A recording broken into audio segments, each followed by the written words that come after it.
به نام خالق هستی، ناخودآگاه جمعی و کهن الگوها، فصل اول، پارت 8.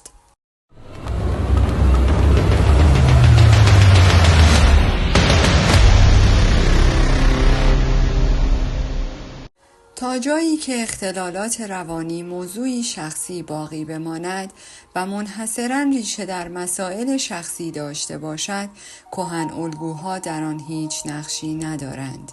اما اگر مسئله ناسازگاری ابدی یا شرایط ناراحت کننده‌ای موجب بروز اختلالات روانی در افراد زیادی بشود، باید احتمال حضور کهن الگویی مرتبط با سور فلکی را نیز در نظر بگیریم.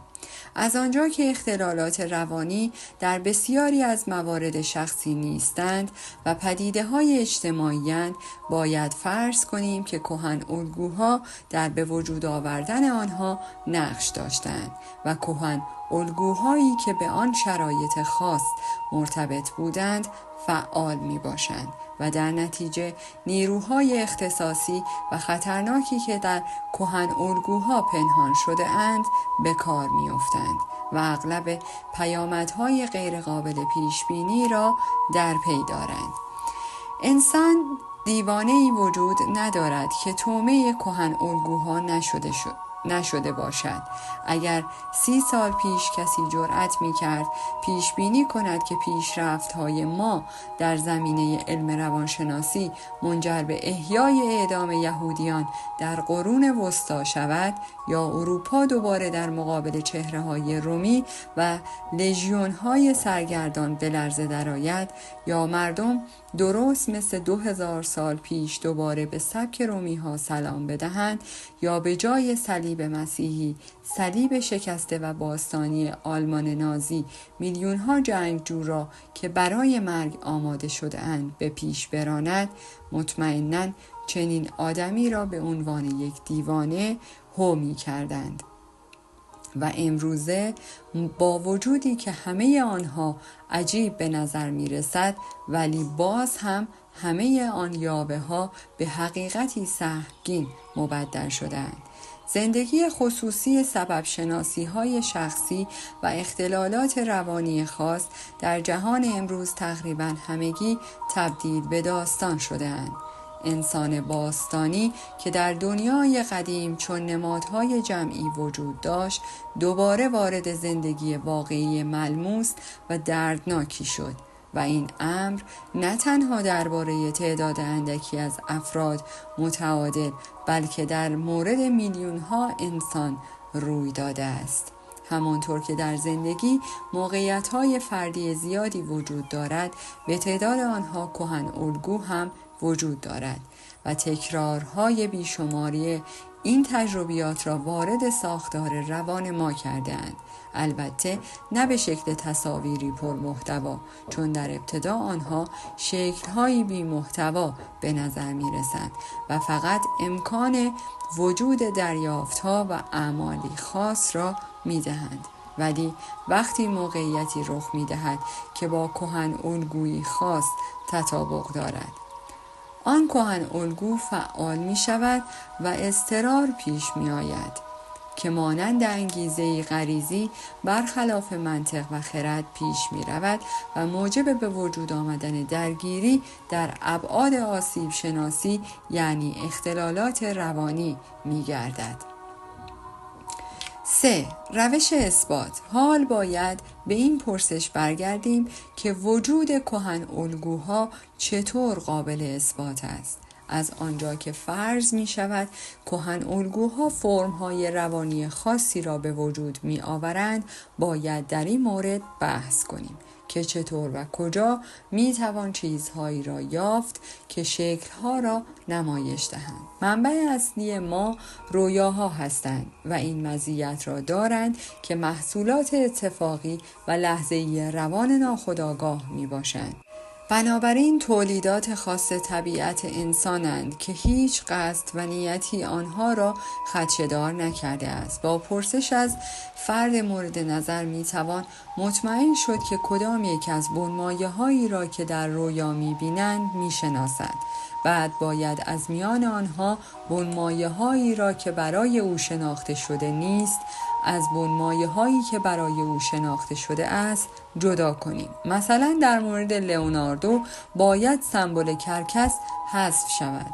ما مطمئن نیستیم که آیا لئوناردو این سمبل را از هوراپلو گرفته یا نه. اگر چه این کار کاملا از مردی تحصیل کرده در آن دوران برمی آید، چون در آن دوره هنرمندان به دلیل دانش گسترده‌ای که در زمینه علوم انسانی داشتند معروف بودند.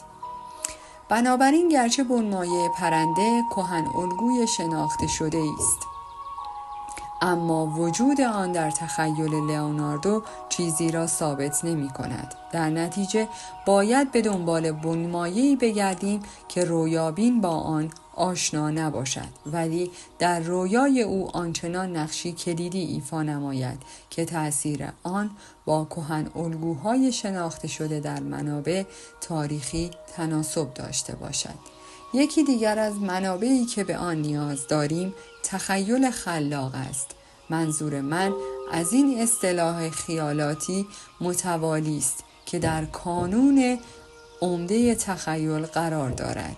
من متوجه شدم که وجود خیالات ناخودآگاه و نامشخص تعداد و قدرت رویاها را افزایش می دهد و هنگامی که این خیالات وارد حیطه خودآگاه می شوند ضعیفتر و کم بسامدتر می گردند. از این موضوع نتیجه می گیریم که رویاهای انسان شامل خیالاتی می شوند که می خواهند خودآگاه شوند. منابع خواب بیننده ها اغلب غرایز سرکوب شدند که به طور طبیعی تمایل دارند که وارد خودآگاه انسان شوند.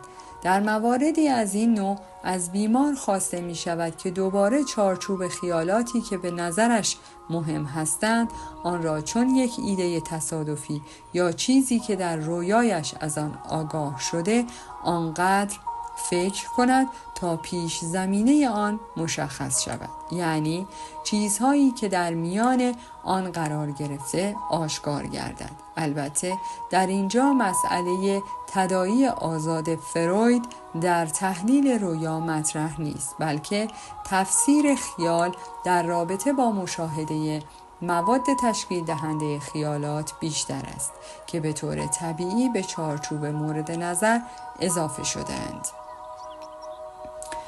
در اینجا فرصت مناسبی برای بحث فنی در مورد این روش نیست. همین بس که بگوییم برآیند پیامد این خیالات ناخودآگاه را برجسته می‌سازد و مواد اولیه‌ای را فراهم می‌نماید تا تصاویر کهن الگویشان غنی شود.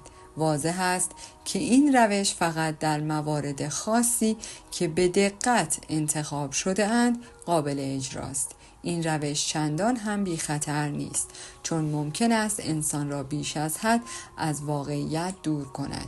بنابراین باید افراد را از استفاده بدون فکر از این روش برحذر داشت.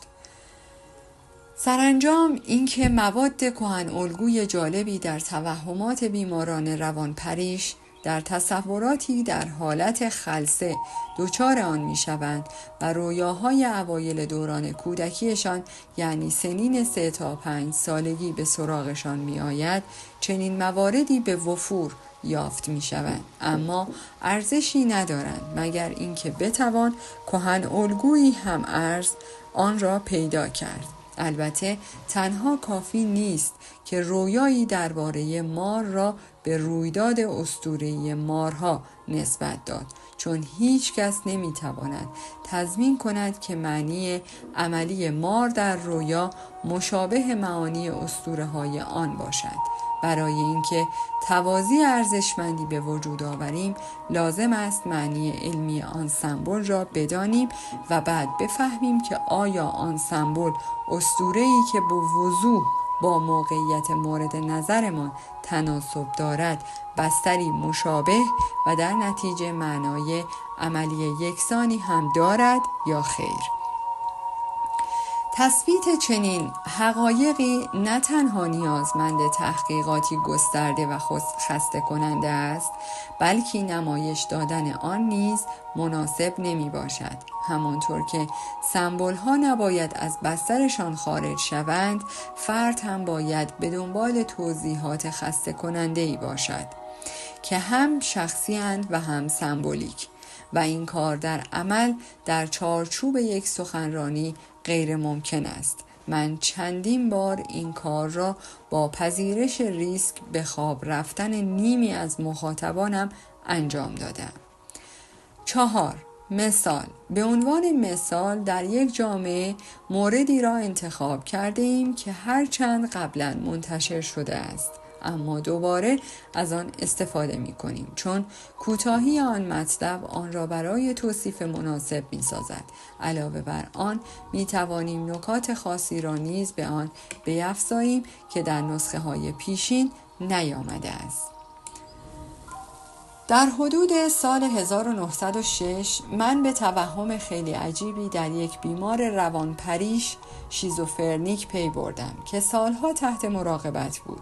بیمار از زمان جوانی دچار این بیماری شده بود و درمانی برایش وجود نداشت. او در مدرسه دولتی تحصیل کرده بود و به عنوان کارمند در اداره‌ای کار می‌کرد. هیچ استعداد خاصی نداشت و خود من هم در آن روزها چیزی درباره اسطوره شناسی یا باستان شناسی نمی‌دانستم. بنابراین چنین وضعیتی برایم غیر منتظره نبود. روزی بیمار را دیدم که کنار پنجره ایستاده، سرش را تکان می‌دهد و به خورشید چشمک می‌زند. او از من خواست که همین کار را بکنم و آن وقت متوجه چیز جالبی شدم. وقتی از او پرسیدم چه می‌بیند، تعجب کرد که نمی‌توانم چیزی ببینم و گفت حتما می‌توانی آلت تناسلی خورشید را ببینی. وقتی سرم را به جلو و عقب تکان می‌دهم آن هم حرکت می‌کند و باد از آنجا تولید می‌شود. معلوم بود که من چیزی از این حرف‌های عجیب او نفهمیدم، اما آن را یادداشت کردم. حدود 4 سال بعد در طول مطالعاتم در زمینه اسطوره شناسی به کتابی از البرشت دیترش، واژه شناس معروف، برخوردم که معنای این توهم را برایم آشکار کرد. این اثر که در سال 1910 منتشر شد درباره پاپیروس یونانی در کتابخانه ملی در پاریس موجود بود.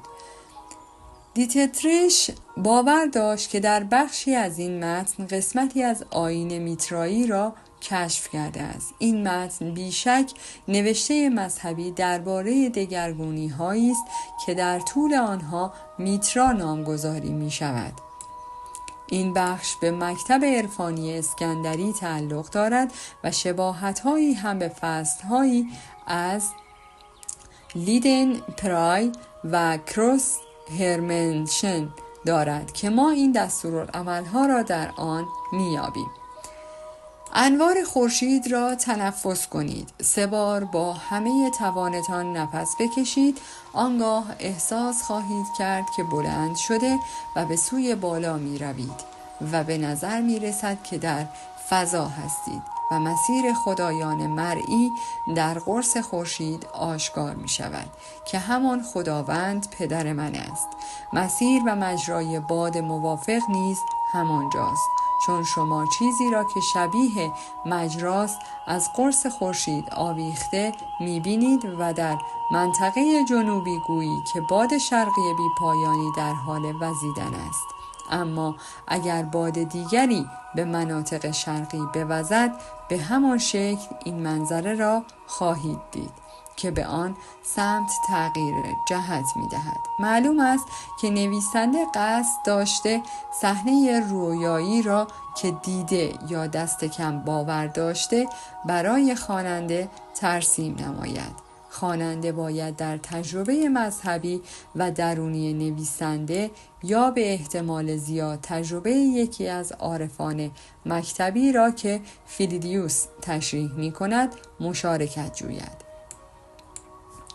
خدای آتش یا خورشید که در اینجا پرستیده می شود شخصیتی است که نمونه‌های مشابهی تاریخی زیادی دارد، از جمله مسیح در مکاشفات یوحنا. بنابراین اعمال آیینی که توصیف شد مانند تقلید صدای حیوانات و غیره نمودی جمعی است. این رویا زمینه مذهبی شدیداً پرجاذبه ای را در بر می‌گیرد و نوعی حرکت به سوی تجربه عرفانی خداوند را فراهم می‌سازد.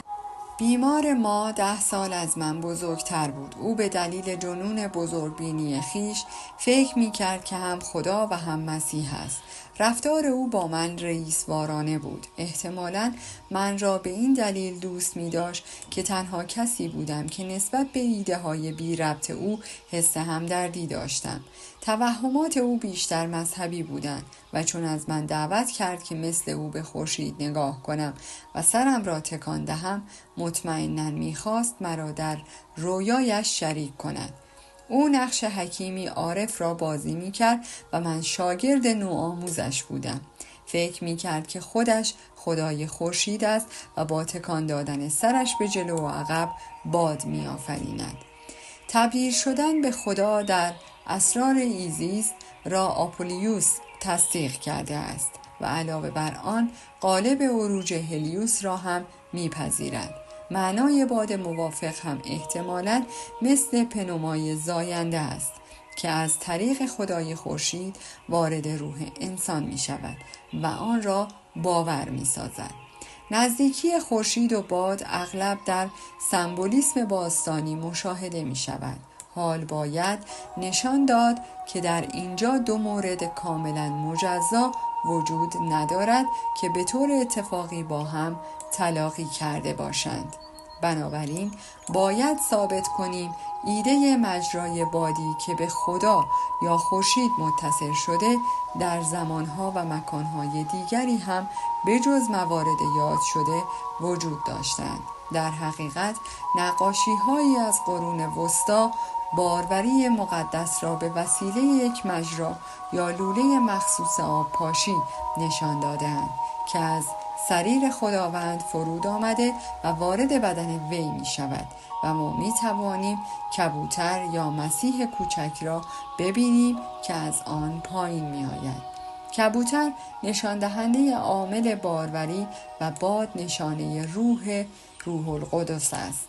کاملا معلوم است که بیمار نمی توانسته چیزی درباره پاپیروس یونانی آنچه که 4 سال بعد منتشر شد دانسته باشد و شگفت‌تر آنکه رویایش با نقاشی‌های قرون وسطی درباره باروری مریم مقدس ارتباط داشته باشد.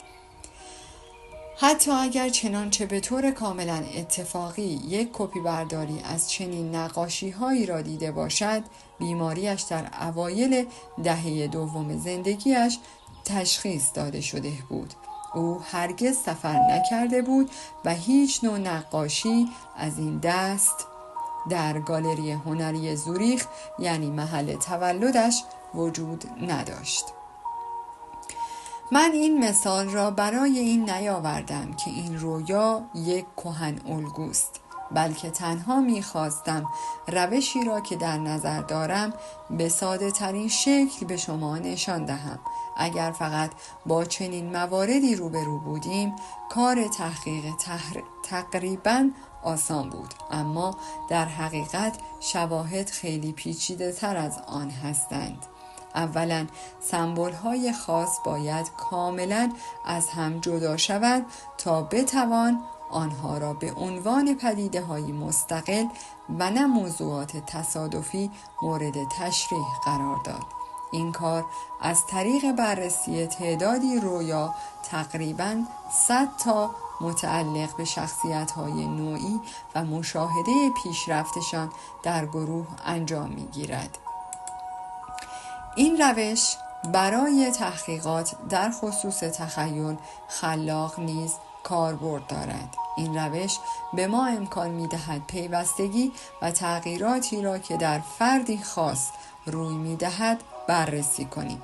هر کسی را که رفتارهایش در گروهی از رویاها یا تصورات نوعی کهن الگو را نشان می‌دهد انتخاب کنیم. اگر همه اطلاعاتی که در دست رسند به خوبی مورد بررسی قرار گیرند و دامنه آنها به اندازه کافی گسترده شود، میتوان به حقایق جالبی درباره دگرگونی‌های یک تیپ خاص دست یافت.